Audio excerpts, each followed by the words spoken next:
분실물 회수율 80%라는 통계가 세계를 충격에 빠뜨렸습니다. 바르셀로나의 IT 기업가 미겔 로드리게스는 이 숫자를 보고 코웃음 쳤습니다. 자신은 3년간 3번이나 소매치기를 당했거든요. 유럽 주요 도시 회수율은 고작 815%였습니다. 서울의 80%는 명백한 조작이라고 확신한 그는 직접 검증하기로 결심했죠. GPS 추적기 5개를 준비하고 서울행 비행기에 올랐습니다. 지하철, 한강공원, 카페, 버스, 명동 번화가에서 일부러 물건을 잃어버리는 실험이었습니다. 72시간 추적 끝에 그가 발견한 충격적인 진실은 무엇이었을까요? 지금부터 회의론자가 신봉자로 바뀐 그 놀라운 기록을 공개합니다. 한국 최고라고 댓글을 남겨주세요. 여러분의 구독과 좋아요는 아주 큰 힘이 됩니다. 안녕하세요. 저는 미겔 로드리게스입니다. 바르셀로나에서 IT 스타트업을 운영하고 있어요. 지금부터 제가 서울에서 경험한 믿기 힘든 이야기를 들려드리겠습니다. 2023년 9월 어느 월요일 아침이었어요. 사무실에 출근해서 커피를 마시며 뉴스를 훑어보고 있었습니다. 그때 한 기사가 눈에 들어왔어요. 한국 서울시 분실물 회수율 80% 달성이라는 제목이었죠. 처음에는 오타인 줄 알았습니다. 80%라니요. 8%에 오타겠거니 했어요. 기사를 클릭해서 읽어내려갔습니다. 서울시 통합분실물센터가 2022년 한 해 동안 처리한 분실물이 120만 건이었고 그중 96만 건이 주인에게 돌아갔다는 내용이었어요. 정확히 80%였습니다. 지하철, 버스, 택시, 공공장소에서 분실된 물건들의 80%가 주인을 찾아갔다는 거죠. 저는 웃음이 나왔습니다. 말도 안 되는 소리였거든요. IT 업계에서 10년 넘게 일하면서 데이터를 다뤄왔지만 이런 수치는 처음 봤어요. 분명히 통계 조작이거나 계산 방식에 문제가 있을 거라고 생각했습니다. 제 노트북 옆에 놓인 지갑을 봤어요. 3년 전에 산 지갑이었습니다. 사실 이건 제 4번째 지갑이에요. 왜냐하면 앞에 3개는 모두 도난당했거든요. 첫 번째는 2019년 람블라스 거리에서였습니다. 관광객들로 붐비는 오후였어요. 주머니에 넣어둔 지갑이 사라졌죠. 현금 150유로와 신용카드 3장이 들어있었습니다. 경찰서에 신고했지만 찾을 가망이 없다는 답변만 돌아왔어요. 두 번째는 2020년 지하철 L3 노선에서였습니다. 출근 시간대였고 사람들이 많았어요. 백팩 옆 주머니에 넣어둔 휴대폰이 없어졌습니다. 아이폰 11이었죠. 그때는 파인드 마이 아이폰으로 추적도 해봤는데 이미 꺼져 있었어요. 세 번째는 2021년 카페에서였습니다. 화장실 다녀온 5분 사이에 의자에 걸어둔 백팩이 사라졌어요. 노트북과 태블릿이 들어있었습니다. 총 피해액이 2,000유로가 넘었죠. CCTV를 확인했지만 범인은 모자를 깊게 눌러쓰고 있어서 얼굴을 알아볼 수 없었습니다. 주변 친구들도 비슷한 경험이 많았어요. 동료 하비에르는 작년에 파리에서 여권을 도난당했고 사촌 카를로스는 로마에서 카메라를 잃어버렸습니다. 유럽에서 사는 사람들에게 소매치기나 분실은 일상적인 일이에요. 그래서 80%라는 숫자가 더욱 믿기지 않았습니다. 저는 바로 유럽 주요 도시들의 분실물 회수율을 검색해봤어요. 바르셀로나는 12%였습니다. 파리가 8%, 런던이 15%, 로마는 6%였어요. 가장 높은 런던도 15%에 불과했죠. 그런데 서울은 80%라고요? 5배 이상 차이가 났습니다. 이건 통계적으로 말이 안 됐어요. 같은 대도시인데 이렇게 큰 차이가 날 수 없거든요. 동료들에게 기사를 보여줬습니다. 모두 비슷한 반응이었어요. 말도 안 된다, 조작이다, 계산 방식이 다를 거다, 그런 반응들이었죠. 점심시간에 5명이 모여 이 주제로 토론을 했습니다. 누구도 80%를 믿지 않았어요. 그날 저녁 집에 돌아와서도 계속 생각했습니다. 정말 조작일까요? 아니면 계산 방식이 특이한 걸까요? 궁금증이 커졌어요. IT 기업가로서 데이터의 진실을 확인하고 싶다는 욕구가 생겼습니다. 다음 날 아침 결정했어요. 직접 가서 확인해 보기로요. 서울에 가서 실험을 하는 겁니다. 제가 직접 물건을 잃어버려 보고 정말 돌아오는지 확인하는 거죠. 과학적인 방법으로 검증하는 겁니다. 비행기 티켓을 검색했습니다. 바르셀로나에서 서울까지 직항이 없었어요. 프랑크푸르트나 파리를 경유해야 했습니다. 2주 후 출발 티켓을 예약했어요. 왕복 1,200유로였습니다. 팀원들에게 2주간 한국 출장을 간다고 말했습니다. 신규 시장 조사 차원이라고 설명했죠. 사실 분실물 실험을 하러 간다고 말하면 미쳤다고 할 게 뻔했으니까요. 출발 전까지 철저하게 준비했습니다. GPS 추적기 5개를 주문했어요. 작은 크기의 배터리가 72시간 가는 제품이었습니다. 지갑, 백팩, 이어폰 케이스에 넣을 수 있을 만큼 작았죠. 실험 계획서도 작성했습니다. 언제, 어디서, 무엇을, 어떻게 잃어버릴지 구체적으로 정했어요. 지하철, 카페, 공원, 버스, 번화가 이렇게 5가지 장소를 선정했습니다. 출발 전날 밤 친구 하비에르가 물었어요. 진짜 가는 거야? 미친 짓 같은데? 저는 웃으며 답했습니다. 80%가 진짜인지 가짜인지 확인하고 올게. 내가 3,000유로짜리 노트북을 잃어버려도 돌아온다면 그게 진짜겠지. 하비에르가 고개를 저었습니다. 절대 안 돌아올 거야. 80%는 거짓말이야. 장담하는데 너 서울에서 물건 다 잃어버리고 올 거야. 그렇게 저는 서울행 비행기에 올랐습니다. 가방 안에는 GPS 추적기 5개와 실험용 물건들이 들어있었어요. 80%라는 숫자의 진실을 밝혀내겠다는 결심과 함께요. 인천공항에 도착한 건 금요일 오후 4시였습니다. 12시간 비행이었지만 흥분 때문인지 피곤하지 않았어요. 입국 심사를 마치고 수화물을 찾았습니다. 캐리어 하나와 백팩 하나가 전부였죠. 공항철도 매표소로 갔습니다. 서울역까지 가는 직통열차 표를 샀어요.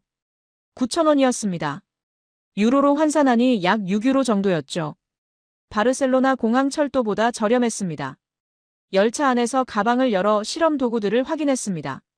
GPS 추적기 5개가 작은 파우치에 담겨 있었어요. 각각 번호가 붙어 있었습니다. 1번은 지갑용, 2번은 백팩용, 3번은 아이패드용, 4번은 이어폰용, 5번은 예비용이었죠. 휴대폰으로 추적 앱을 열었습니다. 5개 신호가 모두 정상적으로 잡혔어요. 배터리도 100%였습니다. 72시간 동안 작동할 수 있었죠. 지도상에서 제 위치가 실시간으로 표시되고 있었습니다. 43분 후 서울역에 도착했습니다. 역 안이 정말 컸어요. 표지판을 따라 지하철 4호선으로 환승했습니다. 명동 근처에 예약한 호텔로 가기 위해서였죠. 호텔 체크인을 마치고 짐을 풀었습니다.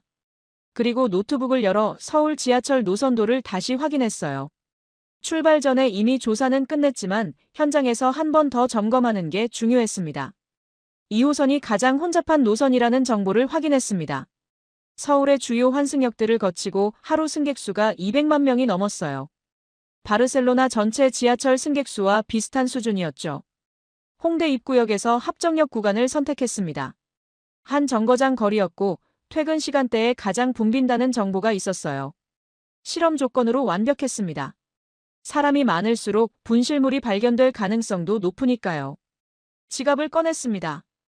오래된 검은색 가죽 지갑이었어요. 바르셀로나에서 쓰던 건데 이번 실험을 위해 가져왔습니다.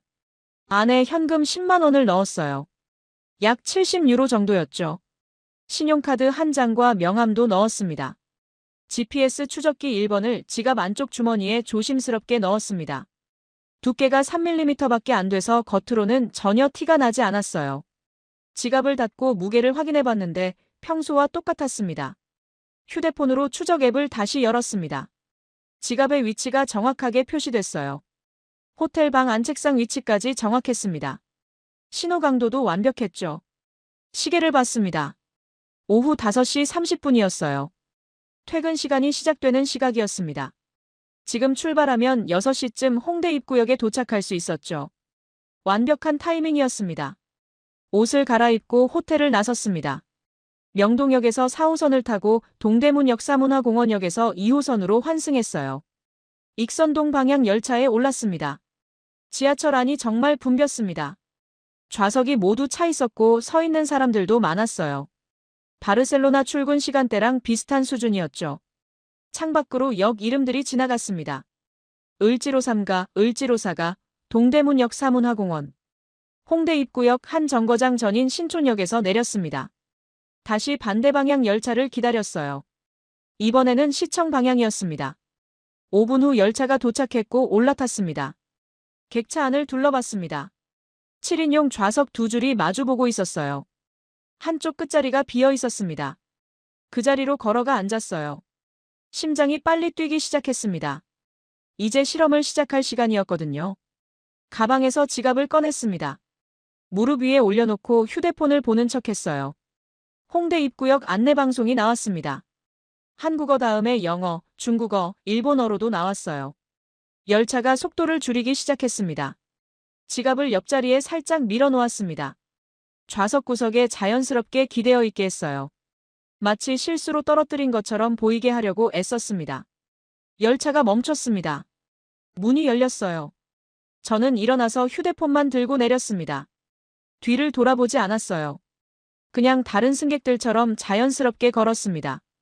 개찰구를 빠져나와 9번 출구로 올라갔습니다. 지상으로 나오니 홍대 거리가 보였어요. 사람들이 정말 많았습니다. 금요일 저녁이라 그런지 젊은 사람들로 가득했죠. 근처 카페를 찾았습니다. 2층짜리 건물이었는데 창가 자리가 있었어요. 아메리카노를 주문하고 구석 테이블에 앉았습니다. 휴대폰을 꺼내 추적 앱을 열었습니다. 손이 떨렸어요. 화면에 지도가 나타났고 빨간 점 하나가 표시됐습니다. 지갑의 위치였죠. 지갑은 여전히 홍대 입구역 안에 있었습니다. 정확히 2호선 플랫폼 위치였어요. 아직 열차 안에 있다는 뜻이었습니다. 시간을 확인했습니다. 오후 6시 4분이었어요. 노트에 기록했습니다. 실험 시작 시각, 위치, 상황을 자세히 적었어요. 과학적인 실험이니까 모든 걸 문서화해야 했습니다. 지도를 계속 지켜봤습니다. 빨간 점이 움직이기 시작했어요. 합정역 방향으로 이동하고 있었습니다. 열차가 출발한 거죠. 다음 역은 합정역, 그 다음은 당산역이었습니다. 빨간 점이 멈췄습니다. 신도림역 근처였어요. 종점이 아니었는데 왜 멈춘 걸까요? 잠시 기다렸습니다. 10분이 지났지만 움직이지 않았어요. 초조해지기 시작했습니다. 누군가 가져간 걸까요? 아니면 열차가 고장난 걸까요? 화면을 새로 고침했습니다. 여전히 같은 위치였어요. 그때 빨간 점이 다시 움직였습니다. 하지만 이번에는 반대 방향이었어요. 시청 방향으로 돌아오고 있었습니다. 을지로 동대문 역사문화공원을 지나왔죠. 점이 다시 홍대 입구역에서 멈췄습니다. 정확히 역 내부였어요. 그리고 천천히 움직이기 시작했습니다. 플랫폼을 벗어나 역사 내부로 이동하고 있었죠. 커피를 홀짝였습니다. 손에 땀이 났어요. 정말 분실물 센터로 가는 걸까요? 아니면 누군가 주워서 들고 가는 걸까요? 시계를 봤습니다. 오후 6시 27분이었어요. 지갑을 두고 내린 지 23분이 지났습니다. 72시간 추적의 시작이었죠. 빨간 점이 계속 움직였습니다. 홍대 입구역 내부를 천천히 이동하더니 역 밖으로 나갔어요. 지상으로 올라오는 것 같았습니다. 그리고 특이한 방향으로 움직이기 시작했죠. 지도를 확대해서 봤습니다. 을지로 방향이었어요. 정확히 을지로 3가역 근처였습니다. 바로 서울시 통합분실물센터가 있는 곳이었죠. 출발 전에 조사할 때 확인했던 위치였습니다. 믿을 수가 없었습니다. 정말 분실물센터로 가고 있는 거예요. 빨간 점이 을지로 3가역에서 멈췄습니다. 정확히 분실물센터 건물 좌표였어요. 시계를 다시 확인했습니다. 오후 6시 27분이었어요. 지갑을 두고 내린 게 6시 4분이었으니까 정확히 23분이 걸린 겁니다. 지하철 좌석에서 분실물센터까지 23분이요. 노트에 기록했습니다. 23분, 을지로 분실물센터 도착, GPS 신호 정상. 손이 떨렸어요. 이게 정말 일어나고 있는 일인지 확인하고 싶었습니다. 추적 앱을 계속 켜둔 채로 카페에 앉아 있었습니다. 혹시 다시 움직일지도 몰랐거든요. 1시간을 더 기다렸어요. 하지만 빨간 점은 움직이지 않았습니다. 계속 같은 위치에 있었죠. 저녁 8시가 넘어서 카페를 나왔습니다. 호텔로 돌아가는 지하철 안에서도 계속 앱을 확인했어요. 지갑은 여전히 을지로에 있었습니다. 분실물센터 운영 시간이 끝났으니 내일까지는 그곳에 있겠죠. 호텔방에 돌아와 노트북을 열었습니다. 오늘 실험 결과를 정리하기 시작했어요. 엑셀 파일을 만들어 시간, 장소, 경과, 결과를 입력했습니다. 바르셀로나에 있는 하비에르에게 메시지를 보냈습니다. 첫 실험 완료. 지갑이 23분 만에 분실물 센터 도착. 내일 찾으러 간다. 곧 답장이 왔어요. 진짜? 믿을 수 없는데. 내일 결과 알려줘. 다음 날 아침 일찍 일어났습니다. 씻고 옷을 입고 을지로로 향했어요. 명동역에서 2호선을 타고 을지로 3가역에서 내렸습니다. 6번 출구로 나와 지도를 보며 걸었어요. 10분쯤 걸으니 건물이 나왔습니다. 서울교통공사 을지로 분실물센터라는 간판이 보였어요. 3층 건물이었습니다. 입구로 들어갔죠. 1층 로비에 안내 데스크가 있었습니다. 직원이 앉아 있었어요. 영어로 말했습니다. 안녕하세요. 어제 지하철에서 잃어버린 지갑을 찾으러 왔습니다. 직원이 미소 지으며 답했습니다. 여권 보여주시겠어요? 여권을 건넸어요. 직원이 컴퓨터로 뭔가 검색하기 시작했습니다. 언제 어디서 잃어버리셨나요? 어제 저녁 6시쯤이요. 2호선 홍대 입구역에서 합정역 구간이었습니다. 검은색 가죽 지갑이에요. 직원이 계속 화면을 보며 입력하더니 고개를 끄덕였습니다. 있네요. 잠시만 기다려주세요. 심장이 뛰었습니다. 정말 있다고요? 직원이 뒤쪽 보관실로 들어갔어요. 2분쯤 지나 돌아왔습니다. 손에 투명한 비닐봉지를 들고 있었죠. 이거 맞으세요? 제 지갑이었습니다. 투명 봉지 안에 검은색 가죽 지갑이 그대로 들어 있었어요. 비닐봉지에는 접수 번호와 날짜가 적혀 있었습니다. 네, 맞습니다. 목소리가 떨렸어요. 직원이 서류를 하나 내밀었습니다. 여기 서명해 주시고 지문 날인해 주세요. 신분 확인 절차예요. 서류에 서명하고 지문을 찍었습니다. 직원이 지갑을 건네줬어요. 확인해 보세요. 비닐을 뜯고 지갑을 열었습니다. 10만 원이 그대로 있었어요. 신용카드도 있었고 명함도 있었습니다. GPS 추적기도 그대로였죠. 돈까지 다 있네요. 제가 말했습니다. 직원이 당연하다는 표정으로 답했어요. 저희가 접수한 물건은 주인께 그대로 돌려드립니다. 감사합니다. 정말 감사합니다. 계속 감사 인사를 했어요. 직원이 웃으며 천만에요라고 말했습니다. 밖으로 나왔습니다. 지갑을 손에 들고 한동안 서 있었어요. 23분 만에 분실물센터로 갔고 하루 만에 제 손에 돌아왔습니다. 현금까지 한 푼도 빠짐없이요. 근처 벤치에 앉았습니다. 노트북을 열어 결과를 기록했어요. 실험 1 성공. 23분 만에 센터 도착. 24시간 만에 회수. 현금 손실 없음. 하지만 여전히 확신이 서지 않았습니다. 이건 운일 수도 있었어요. 마침 정직한 청소 직원이 발견했을 수도 있죠. 한 번의 성공으로 80% 통계를 증명할 수는 없었습니다. 하비에르에게 사진을 보냈습니다. 지갑 사진과 센터 영수증 사진이었어요. 곧 답장이 왔습니다. 와, 진짜 찾았네. 근데 이건 운이 좋았던 거 아냐? 한 번으로는 부족해. 맞는 말이었습니다. 과학적 실험은 반복 가능해야 했어요. 한 번의 성공은 우연일 수 있었습니다. 더 많은 실험이 필요했죠. 노트를 펼쳤습니다. 실험 계획 2, 3, 4, 5를 다시 확인했어요. 한강공원, 카페, 버스, 번화가. 4곳이 더 남아 있었습니다. 각각 다른 환경이었고 난이도도 달랐죠. 특히 번화가 실험이 궁금했습니다. 명동이나 강남 같은 곳에서 지갑을 놔두면 어떻게 될까요? 사람이 많고 관광객도 많은 곳이었죠. 바르셀로나 람블라스 거리 같은 곳이었습니다. 호텔로 돌아가는 길에 편의점에서 물건을 샀습니다. 새 백팩과 이어폰 케이스였어요. 실험 2사에 사용할 물건들이었죠. 아이패드는 이미 가져왔고요. 그날 저녁 실험 1을 준비했습니다. GPS 추적기 2번을 백팩 안쪽 주머니에 넣었어요. 배터리를 충전하고 신호를 확인했습니다. 모두 정상이었죠. 내일은 한강공원입니다. 일요일 오후에 벤치에 백팩을 놔두는 거예요. 노트북과 카메라까지 넣어둘 계획이었습니다. 총 가치가 2,000유로가 넘었죠. 만약 이것도 돌아온다면요? 그러면 80%가 진짜일지도 모릅니다. 하지만 아직은 확신할 수 없었어요. 한 번은 운이었을 수 있으니까요. 일요일 아침 날씨가 좋았습니다. 맑은 하늘에 구름 한 점 없었어요. 한강공원 실험을 하기에 완벽한 날이었죠. 호텔에서 체크아웃하고 여의도 근처 게스트하우스로 짐을 옮겼습니다. 한강이 가까운 숙소였어요. 백팩을 준비했습니다. 회색 노스페이스 백팩이었어요. 안에 맥북 프로와 소니 카메라를 넣었습니다. 둘 다 작년에 산 최신 모델이었죠. 총 가치가 2,300유로 정도 됐어요. GPS 추적기 2번을 백팩 안쪽 지퍼 주머니에 넣었습니다. 신호를 확인하니 완벽했어요. 배터리도 100%였죠. 72시간 작동 가능했습니다. 오후 2시쯤 여의도 한강공원으로 나갔습니다. 일요일이라 사람들이 정말 많았어요. 자전거 타는 사람, 조깅하는 사람, 돗자리 펴고 앉은 가족들까지 다양했습니다.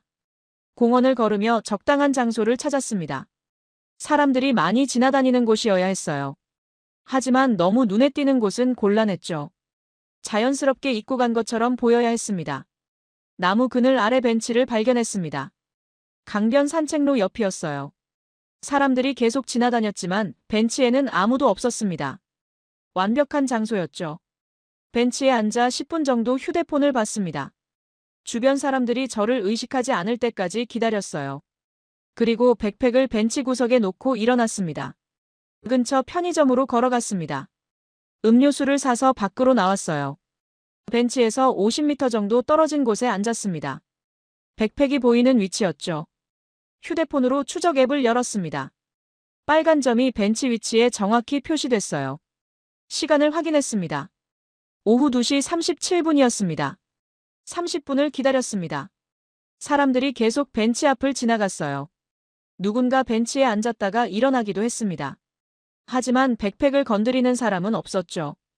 1시간이 지났습니다. 여전히 백팩은 그대로였어요. 지나가던 아주머니 한 분이 백팩을 보고 멈춰 섰습니다. 주변을 두리번거리더니 그냥 지나갔어요. 오후 4시가 됐습니다. 공원 관리 직원으로 보이는 사람이 쓰레기를 수거하며 지나갔어요. 벤치 근처에 왔을 때 백팩을 발견했습니다. 주변을 살피더니 백팩을 들어올렸죠. 추적 앱을 확인했습니다. 빨간 점이 움직이기 시작했어요. 공원 내부를 천천히 이동하고 있었습니다. 관리사무소 방향이었죠. 30분 후 빨간 점이 멈췄습니다. 여의도 한강공원 관리사무소 위치였어요.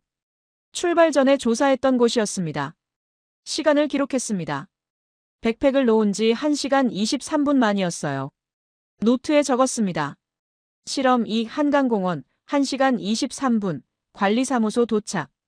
이제 다음 실험을 준비할 시간이었습니다. 다음 날 월요일 강남으로 갔습니다. 실험 3를 위해서였어요. 카페에 아이패드를 놓고 오는 겁니다. 강남역 근처는 카페가 정말 많았죠. 2층짜리 카페를 골랐습니다. 창가 자리에 앉아 아메리카노를 주문했어요. 아이패드를 꺼내 테이블에 놓았습니다. GPS 추적기 3번이 케이스 안에 들어있었죠. 1시간 동안 노트북으로 작업했습니다. 주변에 사람들이 많았어요. 대부분 노트북이나 태블릿을 사용하고 있었습니다. 저도 그들 중 한 명처럼 보였죠. 화장실에 간다는 핑계로 일어났습니다. 아이패드는 테이블에 그대로 두고요. 노트북과 가방만 들고 나왔습니다. 계단을 내려가 카페를 나갔어요. 근처 다른 카페로 들어갔습니다. 창가 자리에 앉아 추적 앱을 켰어요. 빨간 점이 보였습니다. 아직 테이블 위에 있었죠. 30분을 기다렸습니다. 점이 움직이지 않았어요. 1시간이 지났습니다. 여전히 같은 위치였죠. 카페 직원도 발견하지 못한 걸까요? 오후 6시가 됐습니다. 카페 영업 종료 시간이었어요. 추적 앱을 확인했습니다. 빨간 점이 움직이기 시작했어요. 카페 내부를 이동하더니 밖으로 나왔습니다. 점이 멈췄습니다. 강남경찰서 위치였어요. 카페에서 300m 정도 떨어진 곳이었습니다. 직원이 경찰서에 맡긴 거죠. 노트에 기록했습니다. 실험 3, 강남 카페, 3시간 23분, 경찰서 도착. 세 번째 실험도 성공이었어요. 화요일에는 버스 실험을 했습니다. 721번 버스를 탔어요. 광화문에서 잠실까지 가는 노선이었습니다. 좌석에 앉아 에어팟을 꺼냈습니다. GPS 추적기 4번을 에어팟 케이스 안에 넣었어요. 에어팟은 빼고 추적기만 케이스에 남겨뒀습니다. 케이스를 좌석 옆에 살짝 놓고 다음 정류장에서 내렸죠. 버스 정류장 벤치에 앉아 추적 앱을 켰습니다. 빨간 점이 움직이고 있었어요. 버스와 함께 이동하고 있었습니다. 잠실 방향으로 계속 갔죠. 1시간 후 점이 멈췄습니다. 잠실역 버스 차고지 근처였어요. 종점이었죠. 그리고 30분 후 점이 다시 움직였습니다. 이번에는 강동구청 방향이었어요. 추적하며 확인하니 강동경찰서였습니다. 버스 기사가 발견해서 맡긴 거죠. 시간을 기록했습니다. 1시간 52분 만이었어요. 노트를 펼쳤습니다. 실험 1부터 4까지 결과를 정리했어요. 지하철 지갑 23분, 한강 백팩 1시간 23분, 카페 아이패드 3시간 23분, 버스 에어팟 1시간 52분. 4번 모두 성공이었습니다. 하지만 아직 마지막 실험이 남아 있었어요. 가장 어려운 실험이었죠. 명동 번화가에서 지갑을 놓고 오는 겁니다. 토요일 밤이었어요. 가장 혼잡한 시간대였죠. 하비에르에게 메시지를 보냈습니다. 4번 실험 모두 성공. 내일 마지막 실험. 답장이 왔어요. 4번. 정말? 이건 통계가 맞는 것 같은데. 내일 결과도 기대된다. 노트북을 열어 분석을 시작했습니다. 4번의 평균 회수 시간은 1시간 45분이었어요. 가장 빠른 게 23분, 가장 느린 게 3시간 23분이었죠. 모두 공공기관으로 갔습니다. 분실물센터, 관리사무소, 경찰서. 시스템이 작동하고 있었어요. 개인이 가져간 경우는 한 번도 없었습니다. 내일이 마지막입니다. 80%가 진짜인지 확인할 마지막 기회였어요. 수요일 아침 여의도 한강공원 관리사무소로 갔습니다. 백팩을 찾으러 가는 길이었어요. 2층 건물이었고 입구에 안내판이 있었습니다. 안으로 들어가니 직원이 앉아 있었어요. 영어로 말했습니다. 안녕하세요. 일요일에 한강공원에서 잃어버린 백팩을 찾으러 왔습니다. 직원이 컴퓨터를 확인했습니다. 어디서 잃어버리셨나요? 여의도 공원 벤치예요. 회색 노스페이스 백팩입니다. 직원이 고개를 끄덕이며 뒤쪽 보관실로 들어갔어요. 잠시 후 제 백팩을 들고 나왔습니다. 이거 맞으세요? 네, 맞습니다. 서류에 서명하고 백팩을 받았어요. 열어서 확인했습니다. 맥북 프로가 그대로 있었습니다. 소니 카메라도 있었어요. 충전 케이블과 마우스까지 전부 그대로였죠. 아무것도 없어지지 않았습니다. 고맙습니다. 정말 감사합니다. 계속 인사를 했어요. 직원이 미소 지으며 말했습니다. 다음부터는 조심하세요. 밖으로 나와 벤치에 앉았습니다. 백팩을 무릎에 올려놓고 한참 바라봤어요. 2,300유로짜리 물건이 한강공원 벤치에 1시간 넘게 있었는데 돌아왔습니다. 바르셀로나였다면 10분 안에 사라졌을 거예요. 람블라스 거리에서는 가방을 등에 메고 있어도 털리는데 벤치에 놔두고 간다니요. 상상도 할 수 없는 일이었습니다. 오후에 강남 경찰서로 갔습니다. 아이패드를 찾으러 가는 길이었어요. 경찰서 1층 민원실로 들어갔습니다. 경찰관이 물었어요. 무슨 일로 오셨나요? 월요일에 강남역 근처 카페에서 잃어버린 아이패드를 찾으러 왔습니다. 경찰관이 컴퓨터를 확인했어요. 어느 카페였나요? 이름이 기억나지 않는데 강남역 2번 출구 근처였어요. 경찰관이 검색하더니 찾았다는 표정을 지었습니다. 카페 직원분이 어제 맡기신 거 있네요. 여권 보여주세요. 여권을 건넸어요. 확인 후 아이패드를 건네받았습니다. 케이스까지 그대로였어요. 화면에 지문 하나 없이 깨끗했습니다. GPS 추적기도 케이스 안에 그대로 있었죠. 감사합니다. 인사하고 경찰서를 나왔어요. 걸으면서 생각했습니다. 카페 직원이 아이패드를 발견하고 3시간 넘게 보관했다가 경찰서에 맡겼어요. 본인이 가질 수도 있었는데 말이죠. 목요일에는 강동경찰서로 갔습니다. 에어팟 케이스를 찾으러 가는 길이었어요. 같은 절차를 거쳐 케이스를 돌려받았습니다. 역시 그대로였죠. 버스 기사님이 맡기셨어요. 경찰관이 말했습니다. 종점에서 청소하다가 발견하셨대요. 바로 저희 쪽으로 가져오셨죠. 고맙다고 전해주세요. 경찰관이 웃으며 답했어요. 당연한 일 하신 거예요. 호텔로 돌아와 책상 위에 물건들을 늘어놓았습니다. 지갑, 백팩, 아이패드, 에어팟 케이스. 4개가 전부 돌아왔어요. 단 하나도 빠짐없이요. 노트북을 열어 엑셀 파일을 수정했습니다. 회수율 칸에 100%라고 입력했어요. 4번 중 4번 모두 성공이었습니다. 하지만 아직 확신이 서지 않았습니다. 표본 크기가 작았거든요. 4번은 통계적으로 의미 있는 숫자가 아니었어요. 운이 좋았을 수도 있었죠. 저녁에 하비에르와 화상회의를 했습니다. 바르셀로나는 오전이었어요. 하비에르 외에 동료 3명이 더 참석했습니다. 미겔, 진짜야? 4개 다 찾았어? 하비에르가 물었어요. 네, 전부 찾았어요. 현금까지 그대로였고요. 화면에 물건들을 보여줬습니다. 믿을 수가 없는데. 동료 카를로스가 말했습니다. 바르셀로나에서는 절대 불가능한 일이야. 백팩을 벤치에 놔뒀는데 돌아온다고. 저도 처음에는 안 믿었어요. 그래서 직접 실험한 거잖아요. 결과는 명확합니다. 4번 다 돌아왔어요. 평균 회수 시간은 1시간 45분이었고요. 이게 시스템이야 아니면 운이야? 동료 루이스가 물었습니다. 아직 모르겠어요. 시스템 같기도 하고요. 모든 물건이 공공기관으로 갔거든요. 근데 4번으로 결론 내리기는 이르지 않아? 하비에르가 말했습니다. 표본이 너무 작아.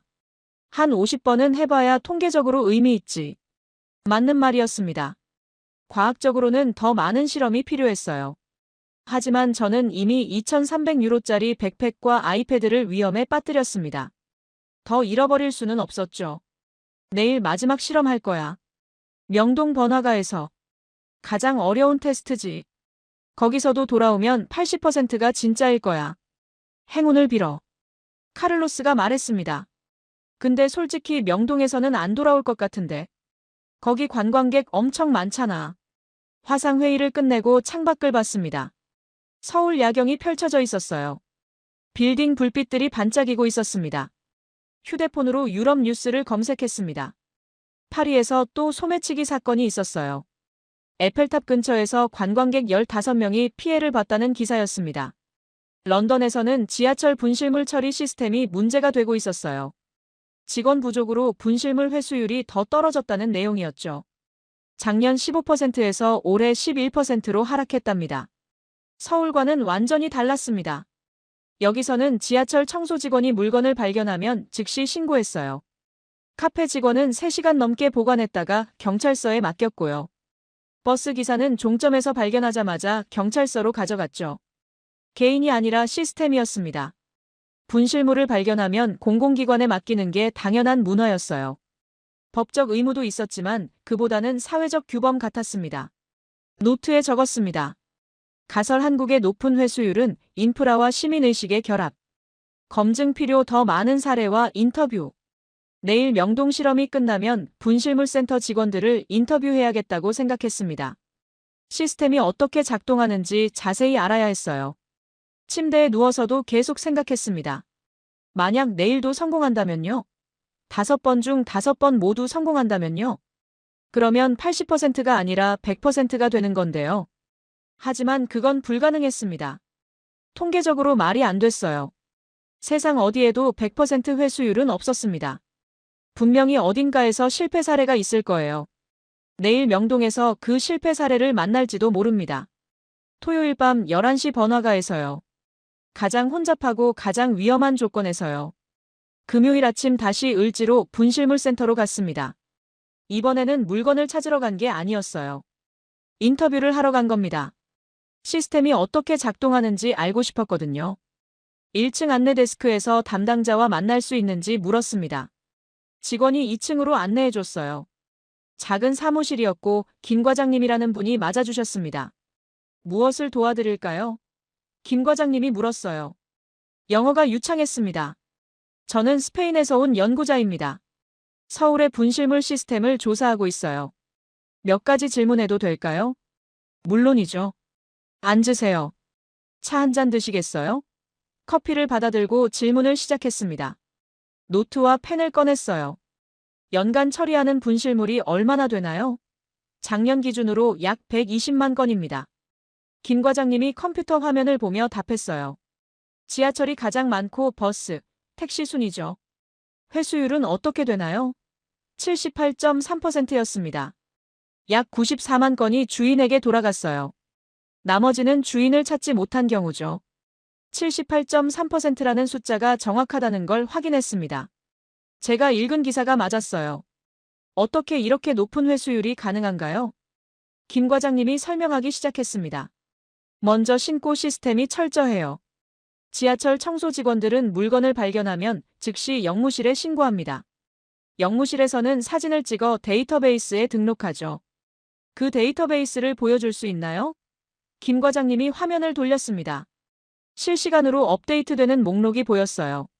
지갑, 휴대폰, 가방, 우산 같은 물건들이 시간 순으로 정리되어 있었습니다. 각 항목을 클릭하면 사진이 나타났어요. 발견 시각, 장소, 특징까지 자세히 기록되어 있었습니다. 주인이 찾으러 오면 이 정보로 확인하는 거죠. 보관 기간은 얼마나 되나요? 3개월입니다. 그동안 주인이 안 찾으면 경매로 넘어가거나 폐기돼요. 하지만 대부분 한 달 안에 찾아가십니다. CCTV도 활용하나요? 네. 신용카드나 신분증이 없는 물건은 CCTV로 주인을 찾아요. 분실 시각과 장소를 특정하면 영상 확인이 가능하거든요. 놀라운 시스템이었습니다. 바르셀로나에는 이런 게 없었어요. 분실물 센터는 있지만 데이터베이스가 통합되어 있지 않았죠. 각 지하철역마다 따로 관리했고 확인하려면 일일이 전화해야 했습니다. 직원들 교육은 어떻게 하나요? 연 2회 필수 교육이 있습니다. 분실물 처리 절차와 개인정보 보호 교육이죠. 특히 현금이나 귀중품은 즉시 봉인해서 센터로 보내도록 훈련받아요. 감사합니다. 정말 도움이 됐어요.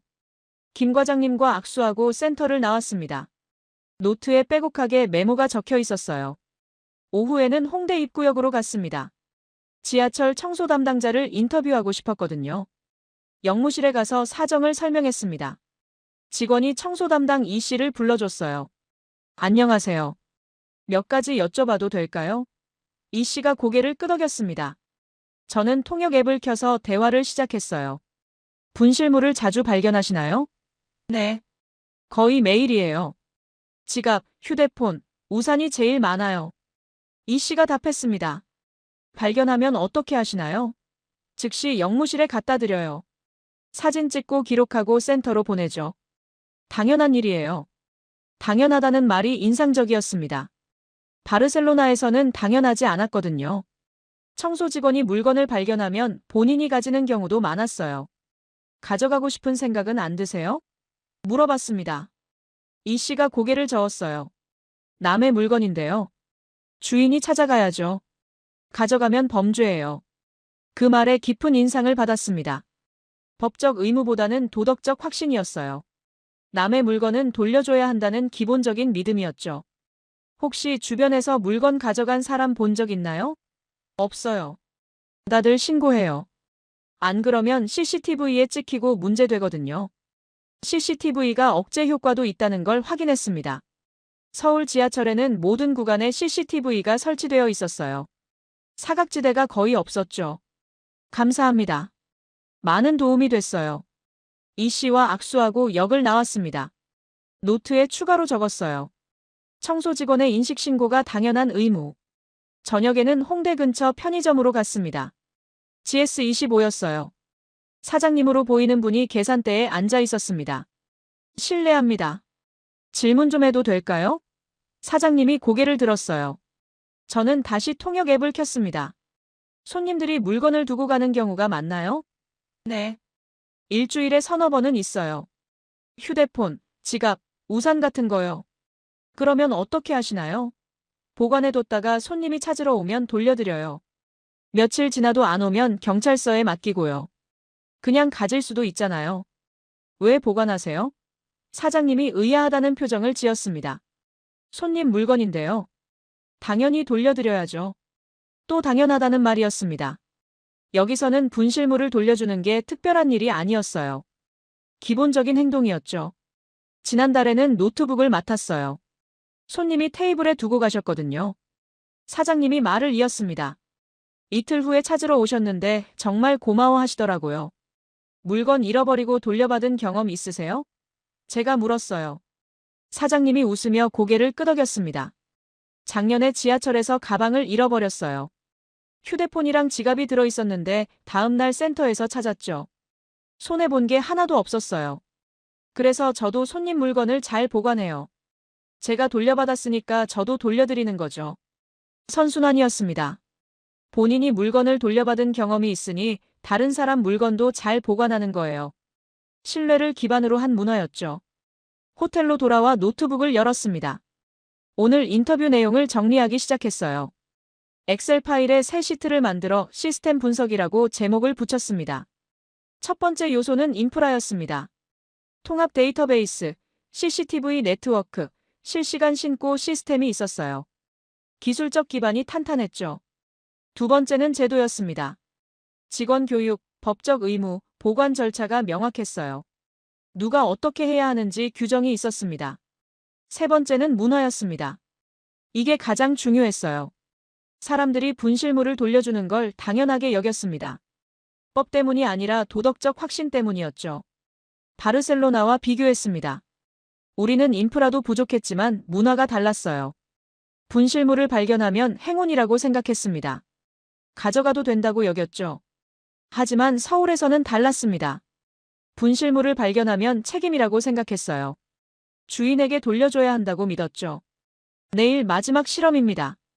명동 번화가에서요. 그리고 결론을 내려야 했습니다. 80%가 진짜인지 왜 가능한지요. 토요일 밤 10시 30분 명동에 도착했습니다. 거리가 사람들로 가득했어요.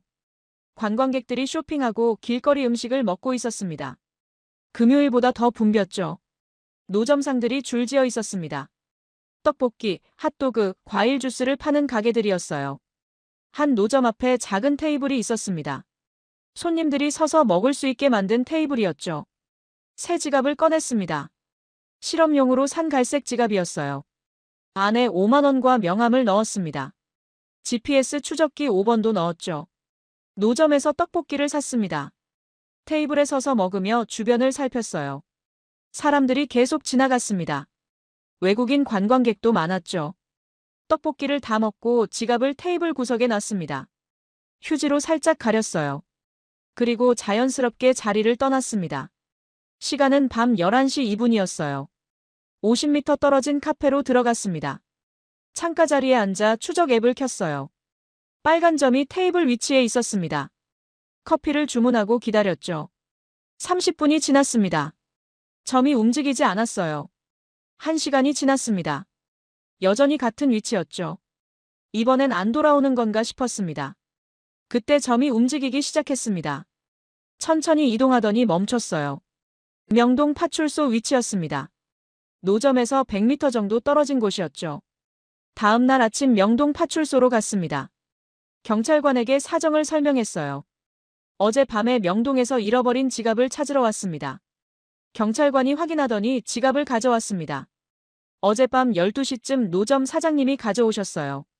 주소를 확인했는데 여기서 멀지 않으시더라고요. 제가 직접 배달해드리려고 했는데 연락처가 없어서요. 지갑을 받아들었습니다. 5만 원이 그대로 있었어요. 명함도 있었고 GPS 추적기도 있었습니다. 5번째 실험도 성공이었죠. 경찰관이 말했습니다. 사장님이 손님이 놓고 간 걸 보셨대요. 1시간 기다렸는데 안 오셔서 저희한테 가져오신 거예요. 여기서는 흔한 일이에요. 감사합니다. 정말 감사합니다. 계속 인사했어요. 파출소를 나오며 생각했습니다. 토요일 밤 11시 명동 번화가에서도 지갑이 돌아왔어요. 호텔로 돌아와 노트북을 열었습니다. 엑셀 파일에 마지막 결과를 입력했어요. 실험 후 명동 번화가 1시간 정확히 파출소 도착. 회수율 100%라고 적었습니다. 5번 모두 성공이었습니다. 통계는 정확했어요. 아니, 오히려 과소평가됐습니다. 80%가 아니라 제 경험으로는 100%였으니까요. 일주일 동안 분석 보고서를 작성했습니다. 한국 분실물 시스템의 성공 요인을 정리했어요.